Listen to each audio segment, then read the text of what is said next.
Hey guys, it's 50 Walrus here. I'm on the RyotCraft server, just hanging out in Spawn Town. Around me, you can see of some of our various builds. Over here, we've got some of the guys' houses. We've got the potion shop, which is the reason I built the mushroom farm. There's my derpy ruin that I've been sleeping in like a hobo. Just built this last night, which is Cafe Walrus. You go inside, there's items on the wall here. You can see the red velvet cake, some chocolate chip cookies, pie, coffee, or a really fancy latte. It is $5 after all. One of really cool things I found you can do in Minecraft just recently actually is you can name items and put them in item frames.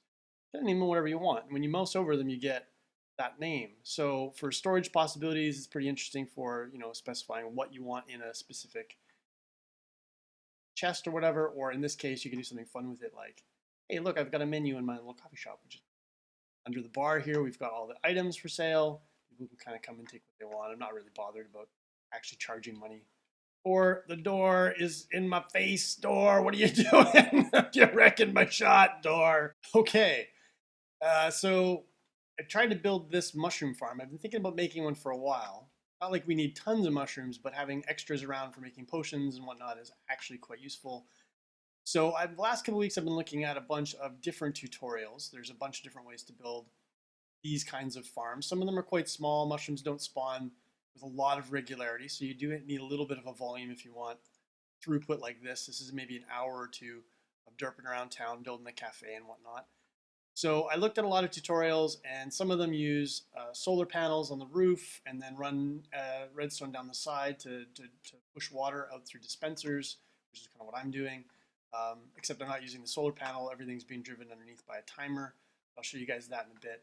So I built this last night. I think it turned out pretty good, and I think it's a pretty succinct build. It doesn't require a ton of resources, and it fits nicely within the 7x7 block, and it's infinitely scalable. You can make it as high as you want. So I'm going to jump over to my redstone world, and we'll take a look at the required materials, see what you need to build it, and I'll run you through each of the components to understand how the redstone works, and then we'll build it really quick, and you guys can follow along, or you can try to figure it out for yourselves. All right, I'll see you guys over there in a minute.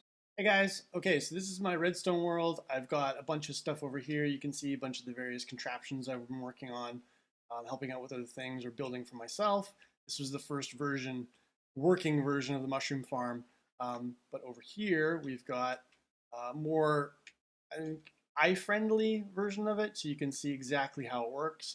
I'm using Podzol here because it's a creative. I've got as much Podzol as I could possibly want, which is awesome. But you can see the timer runs down here. We've got a couple of clocks running, and every time there's a signal set up, it turns on or off the water. Each of the layers has an extra mushroom inside of it. So in each layer, there's a mushroom that you can't see.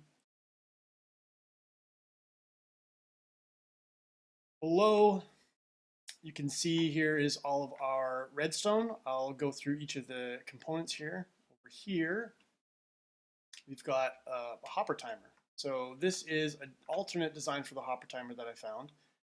This is the hopper timer that you're probably most familiar with. This is, I believe, Etho's design for a hopper timer. It's 6x2, by 2, I guess, because redstone has to be on top of something. But it's a really compact design, really, really elegant. You can alternate signals if you want, or just have one signal come out, and you have lots of control over the time. So you put items in here, and they move back and forth. And these are pretty well documented. Lots of redstone builds use them. This design, however, is a little bit different. So you can see this one is 6 wide, and inside here I have 5 spaces. So if I didn't want this design to go outside my 7 range, I had to find a hopper timer that was a little bit more compact, even if it used a different type of. So basically the way it works is we've got the items up here going back and forth, and down here there's one block that will switch back and forth and change the signal from one side to the other. So I just stuck some sticky pistons on the side here. You can see it's giving a little pulse. It's breaking the signal when the timer completes on each side. And we're using that signal comes out of there to just send a pulse down to the next section. So the next section is a pulse emitter. So it takes a redstone signal and breaks it into a consistent redstone signal with a pulse and flips it into a signal that goes once. So what happens is the redstone signal comes down here, it turns off for a second, and then these two bits of redstone connect for a brief moment. You'll watch it happen again here.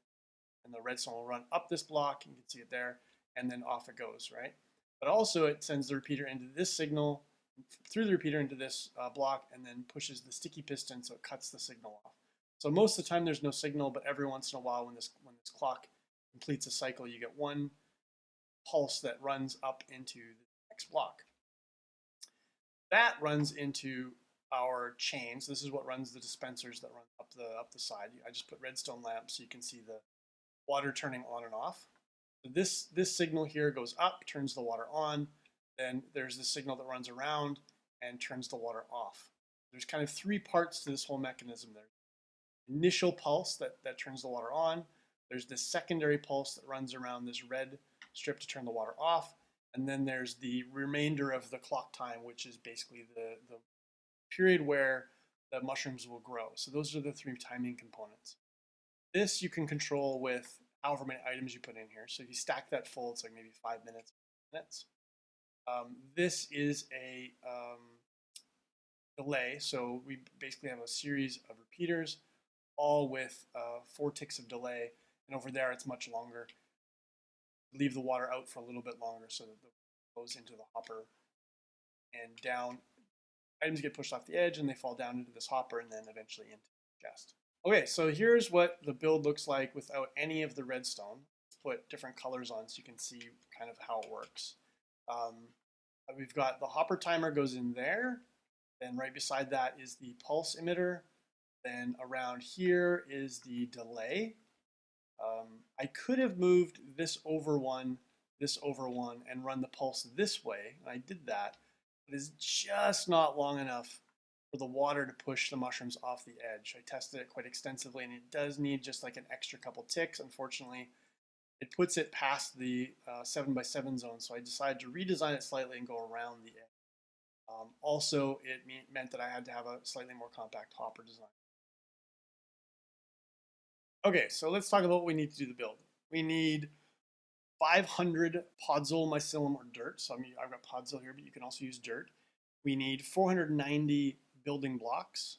We need 42 redstone torches, 20 buckets of water, 20 dispensers, 20 mushrooms, 20 repeaters, 6 hoppers, 6 redstone dust, 4 comparators, 1 sticky piston, and 1 chest.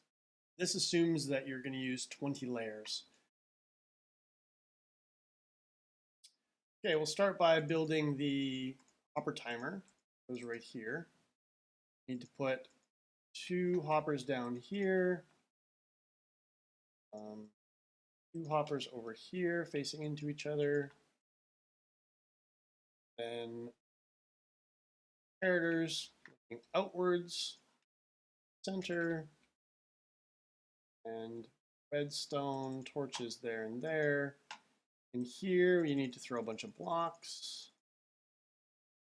Here you need to throw 1 block. And out this side, you need to put a heater. And that's the hopper timer. Straightforward. Then here is the pulse emitter. Make a little U shape. Need to put a redstone repeater there, sticky piston here, a block on top, a piece of redstone, which we don't have in our inventory right now, and a piece of redstone up there. Then we can put another repeater going into a block. Then we need to build our chain upwards.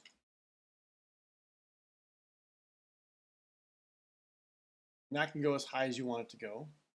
And make sure you put redstone torches on each side, like so. And then from there, we need to build the delay timer.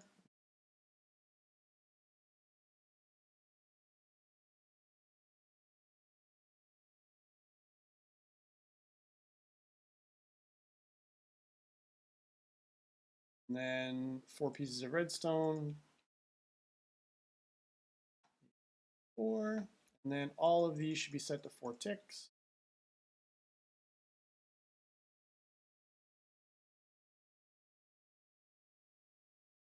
And then we need to put dispensers.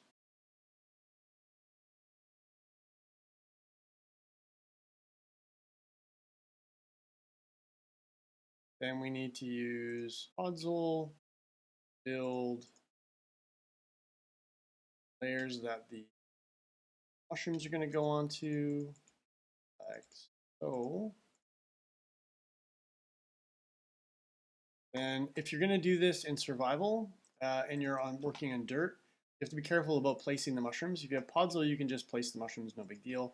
If you're going to do them on dirt, you need to control the light level. So it's best to do it at night, and build. You have to build something above because you won't be able to place the mushroom on the dirt at all, actually, if it's under the sky, directly under the sky. That's something to keep in mind when you try building this in survival with dirt like I did in my world. Didn't have access to Podzol. Podzol is magical and amazing. You can also alternate the kind of mushroom if you want. That's what I did on mine. That's how I got multiple mushroom types.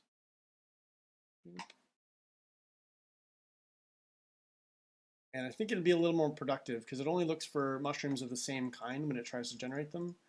If you do alternating layers of different kinds of mushrooms, I believe it's slightly more efficient. I can't really back that up. On the edge,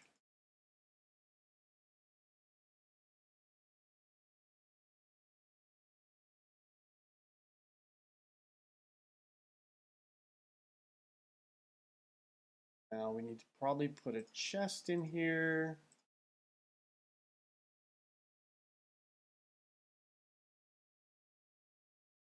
Like so.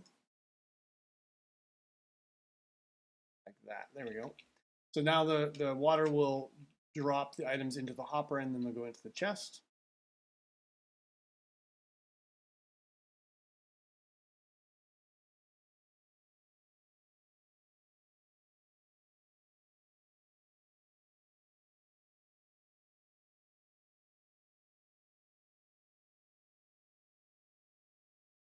I'm going to actually use some glass here so we can see what's going on.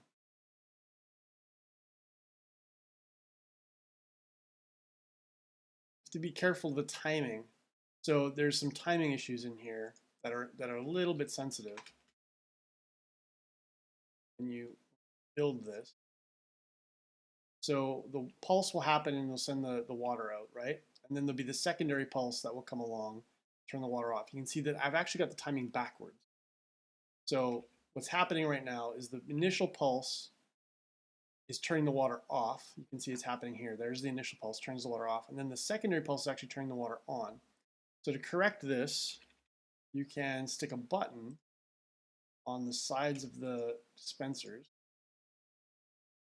and just press the button once, flip, toggle their state. So now the pulse is turning the water off and the initial pulse is turning the water on. So that's what you want. And that's a bit tricky the first time you do it to get it right, especially with the water. You can accidentally break something and the water spills down here and it causes a whole mess and it's not very nice. So once you've got that all working, the next thing to do is just to increase or play with the timer. So this hopper up down here, you just want to add a bunch of stacks of blocks to it. Make sure it's 5 stacks total or 4.5 or something like that. And that'll give the mushrooms time to grow before the water comes and clears them all out and pushes them down. All right, guys, that concludes the video. I hope you got what you needed out of it, or at least you learned a little bit to help you further along whatever it is that you're building. Have fun with the redstone. Make sure you like, subscribe, comment on any of the videos that you see from anyone who's doing redstone. It really helps the community and everyone grow because everyone learns from each other and everything gets better and better as we go, which is pretty awesome. Definitely go check out the rest of the RyotCraft crew. Super awesome dudes, lots of really cool content, and you'll see me in lots of their videos because I stream on Twitch a lot, and I end up in the background a lot of their streams or helping out with things that they record and release. Thanks for hanging out, thanks for all the support, and I will see you guys later. Bye!